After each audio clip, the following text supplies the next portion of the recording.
قیامت کا ذکر کیا گیا ہے جیسے وہ پاسٹ ٹینس ہوتا ہے۔ اچھا کیوں ذکر کیا گیا ہے؟ کیوں ذکر کیا گیا ہے؟ جتنے بھی علماء ہیں وہ کسی بھی مکتبہ فکر کے ہوں، جنہوں نے قرآن اور حدیث کو پڑھا ہوا ہے، وہ ان حدیثوں کا یا ان آیتوں کا جواب یہ دیتے ہیں کہ اللہ ماضی کے صیغوں اور الفاظ سے اس لیے ذکر کرتے ہیں قیامت کا، گویا کہ وہ ایک کنفرم چیز ہے، ایک سرٹن چیز ہے، اس میں ڈاؤٹ نہیں ہے، اس وجہ سے اللہ فرماتے ہیں یہ ہو گیا۔ تو ایک صاحب یہاں آئے ہوئے تھے، کہتے نہیں ایسے مولوی یہ کہتے ہیں، مدرسے والے یہ کہتے ہیں، شیخ الحدیث یہ کہتے ہیں، شیخ القرآن یہ کہتے ہیں، یہ مطلب نہیں ہے۔ اچھا جی کیا مطلب ہے؟ کہتے ہیں اللہ نے پاسٹ ٹینس میں قیامت کا ذکر اس لیے کیا ہے کہ اللہ آگے جا کر ان ساری چیزوں کو دیکھ چکا ہے، تو اللہ کے لیے وہ پاسٹ ہے، اس لیے اللہ نے پاسٹ کے صیغے استعمال کیے ہیں۔ بظاہر یہ چیز کنونسنگ لگتی ہے، اور یہ ہمارا بھی عقیدہ ہے، تمام مسلمانوں کا عقیدہ ہے کہ اللہ فیوچر کو بھی جانتا ہے، اللہ فیوچر کا علم بھی رکھتا ہے، اس کے لیے کوئی چیز بھی اوجل نہیں ہے۔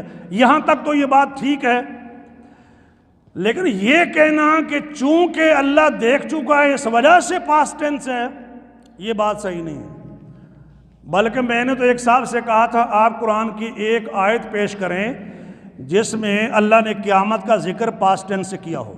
ویسے یہ جملہ شاکنگ ہے، ہم تو جگہ جگہ دیکھتے ہیں، تو بس وہ دیکھتے ہی ہیں جو دعویٰ کرتے ہیں کہ اللہ نے قیامت کا ذکر پاسٹ ٹینس میں کیا ہے، ان بیچاروں کا جتنا نالج ہے ان کو نہیں پتا۔ ہم نے دیکھا ہے چند ایک مقامات ہیں۔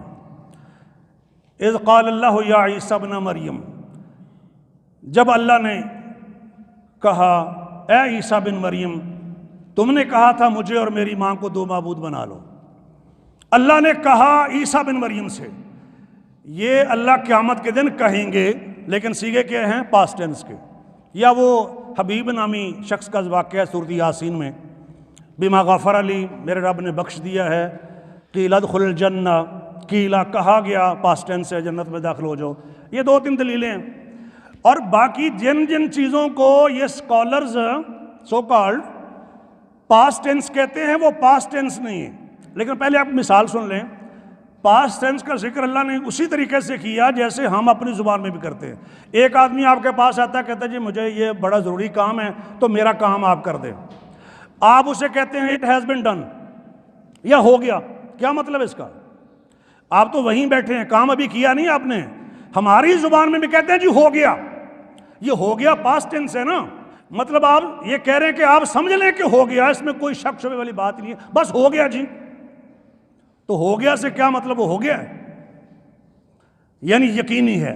تو اسی اعتبار سے اللہ سبحانہ و تعالیٰ قرآن مجید میں قیامت کا ذکر کرتے ہیں، ورنہ اگر وہ دلیل مان لی جائے تو اللہ نے جو فیوچر کا ذکر کیا ہے تو فیوچر نہیں دیکھا اللہ تعالیٰ نے کہ اللہ کہیں گے قیامت کے دن یہ ہوگا، لوگ اڑتے ہوئے پتنگوں کی طرح ہوں گے، پہاڑ جو ہیں وہ روئی کی طرح اڑ رہے ہوں گے، قیامت کے دن یہ ہوگا وہ ہوگا وہ ہوگا، تو وہ کیا وہ نہیں اللہ نے دیکھا؟ وہ بھی تو اللہ کے علم میں ہے نا۔ تو پھر فیوچر ٹینس اللہ نے کیوں استعمال کیا ہے اگر تمہاری دلیل کو مان لیا جائے تو؟